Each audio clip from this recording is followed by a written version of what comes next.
Assalamualaikum warahmatullahi wabarakatuh. Selamat pagi anak-anak hebat. Bagaimana kabar kalian hari ini? Ya, Ibu harap semuanya dalam keadaan baik ya. Nah, sebelum kita memulai pembelajaran pada pagi hari ini, marilah kita berdoa terlebih dahulu. Berdoa dimulai. Amin, selesai. Nah, untuk kesempatan kali ini kalian belajar bersama Bu Titis ya. Nama Ibu Titis Nur Hidayati. Kalian dapat memanggil Ibu dengan Bu Titis. Untuk kesempatan kali ini kita akan belajar pada tema 6, energi dan perubahannya, subtema 3, energi alternatif pada pembelajaran yang pertama. Untuk misi pembelajaran hari ini, yang pertama muatan bahasa Indonesia, menggali informasi mengenai energi alternatif. Yang kedua, muatan SPDP membuat karya dekoratif. Dan yang ketiga, matematika menyelesaikan masalah mengenai lama waktu. Mari kita mulai. Nah, sekarang Ibu mempunyai pertanyaan. Apakah yang dibutuhkan agar lampu dapat menyala? Iya, benar sekali. Jawabannya adalah listrik. Yang kedua, apa yang dibutuhkan agar motor dapat bergerak atau dikendarai? Pintar sekali, jawabannya adalah bahan bakar minyak. Yang ketiga, apa yang menyebabkan mesin di pabrik dapat beroperasi? Iya benar, mesin di pabrik dapat beroperasi karena adanya bahan bakar atau adanya listrik yang menggerakkan. Nah tadi, bahan bakar minyak ataupun listrik itu merupakan sumber energi. Sumber energi di dunia ini ada sumber energi yang jumlahnya terbatas dan sumber energi yang jumlahnya tidak terbatas. Sumber energi yang jumlahnya terbatas contohnya adalah bahan bakar minyak, selain itu ada batu bara. Sedangkan untuk sumber energi yang jumlahnya tidak terbatas contohnya adalah air, angin, dan cahaya matahari atau energi matahari. Nah, pada kesempatan kali ini, karena terdapat sumber energi yang terbatas, maka kita akan belajar mengenai sumber energi alternatif. Nah, untuk misi yang pertama, kita akan menggali informasi mengenai energi alternatif. Nah, apakah kalian tahu cara untuk menemukan informasi dalam bacaan atau cara untuk menggali informasi? Nah, cara untuk menemukan informasi dalam bacaan yang pertama adalah kalian dapat membaca teks secara keseluruhan dengan teliti. Yang kedua, kalian dapat mencari ide pokok dari setiap paragraf. Kemudian nanti setelah ide pokok setiap paragraf terkumpul, kalian dapat menggabungkan menjadi satu kalimat yang utuh dan merangkainya menjadi kesimpulan, sehingga kalian akan memperoleh informasi dari bacaan yang telah kalian baca. Nah, kita sekarang akan menggali informasi mengenai energi alternatif. Ada yang tahu energi alternatif itu apa? Atau contohnya apa? Iya, energi alternatif dapat diperoleh dari panas matahari, dari gerakan air, maupun dari gerakan angin. Sumber energi alternatif yang dapat menggantikan bahan bakar minyak. Selain bahan bakar minyak juga dapat menggantikan listrik, batu bara, dan lain sebagainya. Nah, kita bahas satu persatu ya. Yang pertama adalah panas matahari. Dengan panas matahari atau energi matahari, kita dapat membuat pembangkit listrik tenaga surya atau disingkat PLTS dengan menggunakan panel surya. Nah, gambar berikut merupakan gambar panel surya. Yang berada di tengah itu adalah panel surya yang terletak di lampu lalu lintas. Kalian pernah melihatnya kan? Di atas lampu lalu lintas itu terdapat kotakan yang menghadap ke atas. Nah, itu merupakan panel surya yang menangkap panas matahari dan diubah menjadi energi listrik untuk menyalakan lampu lalu lintas.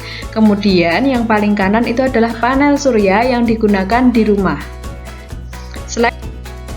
Nah, yang kedua adalah dengan energi gerak air. Dengan gerakan air, kita dapat membuat pembangkit listrik tenaga air dengan memanfaatkan derasnya arus air atau dengan bantuan turbin air. Pada gambar yang paling kiri itu adalah turbin air yang dibuat masih sederhana dengan memanfaatkan derasnya aliran sungai. Kemudian untuk gambar yang di tengah itu merupakan pembangkit listrik tenaga air yang sudah lebih modern. dan di paling kanan adalah itu sistem kerja pembangkit listrik tenaga air. Nah, yang selanjutnya energi gerakan angin.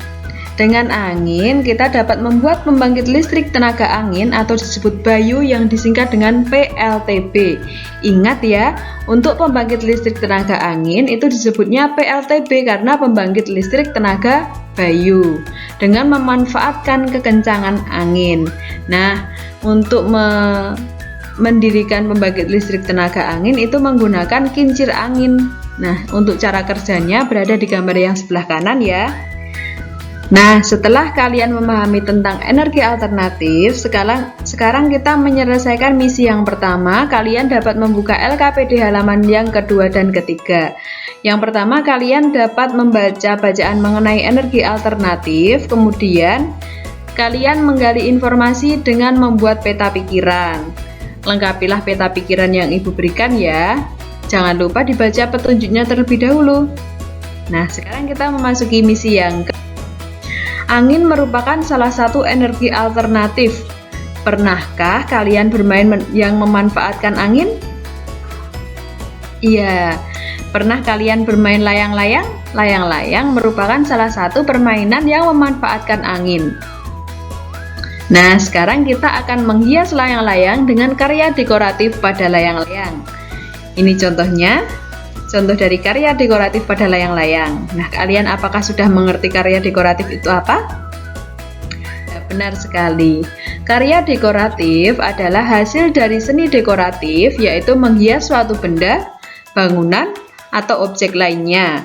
Hal yang ditonjolkan dalam karya dekoratif ialah motif. Motif adalah pola yang dibuat secara berulang-ulang. Nah, unsur dalam karya dekoratif itu terdiri dari titik, garis, bidang, dan warna. Mari kita bahas satu persatu. Yang pertama adalah titik. Titik adalah seperti ini. Titik bisa digabungkan menjadi sebuah garis jika titik-titiknya berjumlah banyak. Nah, yang kedua yaitu garis. Garis dapat dibedakan menjadi garis lurus, garis lengkung, atau garis yang berkelok-kelok, dan sebagainya. Kemudian bidang. Bidang dapat berupa bangun datar, lingkaran, persegi, persegi panjang, segitiga, trapesium, belah ketupat, layang-layang, dan masih banyak lainnya. Kemudian yang selanjutnya adalah warna. Warna sangat banyak jumlahnya. Kalian dapat melihat sendiri ya anak-anak, dan untuk memahami lebih lanjut kalian dapat membuka bahan ajar yang telah Ibu berikan. Nah, ini adalah contoh dari karya dekoratif. Dengan memadupadankan titik, garis, bidang, dan warna yang membentuk sebuah motif. Motif adalah pola yang diulang-ulang ya anak-anak. Nah, setelah kalian memahami, silahkan kalian buka misi yang kedua, LKPD halaman yang keempat. Kalian selesaikan ya. Yang pertama, kalian baca petunjuknya dengan teliti. Kemudian kalian menyiapkan peralatan, yaitu buku gambar, pensil, dan pewarna. Silahkan kalian berkreasi untuk membuat karya dekoratif menghias layang-layang dengan menggunakan karya dekoratif. Jangan lupa padupadankan titik, garis, bidang, dan warna ya anak-anak. Nah, sekarang Ibu mau bercerita. Setelah 1 jam bermain layang-layang, Didi dicari ibunya. Karena ibunya hanya memberikan lama waktu bermain 1 jam saja. Pernahkah kalian saat bermain diberi waktu oleh ibu kalian? Iya. Pada misi yang ketiga, kita akan belajar mengenai lama waktu suatu kejadian. Untuk mencari lama waktu suatu kejadian, yang pertama, lihat dari pukul berapa memulai sebuah kegiatan dan berakhir pada pukul berapa. Atau berangkat pada pukul berapa dan pulang pada pukul berapa. Yang kedua, mengurangkan waktu tersebut sehingga akan memperoleh lama waktu setiap kegiatan. Lama waktu untuk mencari lama waktu sama dengan waktu berakhirnya dikurangi waktu memulainya. Nah, mari perhatikan contoh berikut bersama-sama. Udin bermain layang-layang dari pukul 15.30 sampai dengan pukul 16.30. Seperti ini. Waktu berangkat tadi yaitu pukul 15.30 dan waktu pulang dari bermain, yaitu pada pukul 16.30. Untuk mencari lama waktu bermain layang-layang, yaitu waktu selesai dikurangi waktu mulai. Waktu selesainya 16.30 dikurangi waktu mulainya 15.00. Diperoleh hasil 1.00. 1 yang dimaksud adalah 1 jam ya anak-anak. Nah, jadi lama waktu Udin bermain adalah 1 jam atau 60 menit. Nah, sekarang perhatikan contoh yang kedua.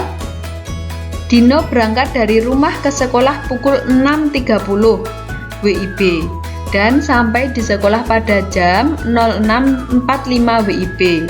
Siti berangkat dari rumah ke sekolah pukul 6.00 WIB sampai di sekolah pukul 7.00 WIB. Siapakah yang membutuhkan waktu lebih lama untuk sampai ke sekolah? Bagaimana caranya kira-kira? Iya, benar sekali. Kita harus mencari waktu yang dibutuhkan Dino untuk berangkat ke sekolah terlebih dahulu. Dino sampai di sekolah pada pukul 6.45 dikurangi Dino berangkat tadi pukul 6.30. Jadi lama waktu Dino yaitu 15 menit. Seperti ini cara pengurangannya. Nah, yang kedua kita mencari waktu lama waktu yang dibutuhkan Siti untuk sampai ke sekolah. Siti sampai di sekolah pada pukul 7.00 dan berangkat pada pukul 6.00. Jadi caranya 07.00 dikurangi 06.00. Hasilnya adalah 01.00. 01.00 itu yang dimaksudkan adalah 1 jam. 1 jam sama dengan 60 menit. Jadi yang membutuhkan waktu lebih lama adalah Siti. Nah, sekarang kalian dapat menyelesaikan misi yang ketiga, halaman yang kelima. Silahkan kalian baca. Kemudian, setelah kalian baca, kalian pahami dan kalian selesaikan permasalahan yang ada di bawahnya ya anak-anak. Kerjakan di buku tulis kalian dengan teliti. Setelah nanti semua penugasan selesai dikerjakan, kalian foto dan kalian kirim ke Google Classroom ya. Nah, untuk hari ini apa saja yang sudah kalian pelajari? Ya, benar sekali. Yang pertama tadi kita sudah belajar informasi penting dalam bacaan, cara untuk menggali atau mencari informasi penting dalam bacaan. Yang kedua adalah lamanya waktu suatu kegiatan, cara untuk mencari lama waktu suatu kegiatan, dan yang ketiga adalah karya dekoratif. Nah, foto penugasan kalian dan kumpulkan di Google Classroom ya anak-anak. Jika ada yang mengalami kendala, dapat me-WA Bu Titis. Terima kasih, tetap semangat dan jaga kesehatan. Wassalamualaikum warahmatullahi wabarakatuh.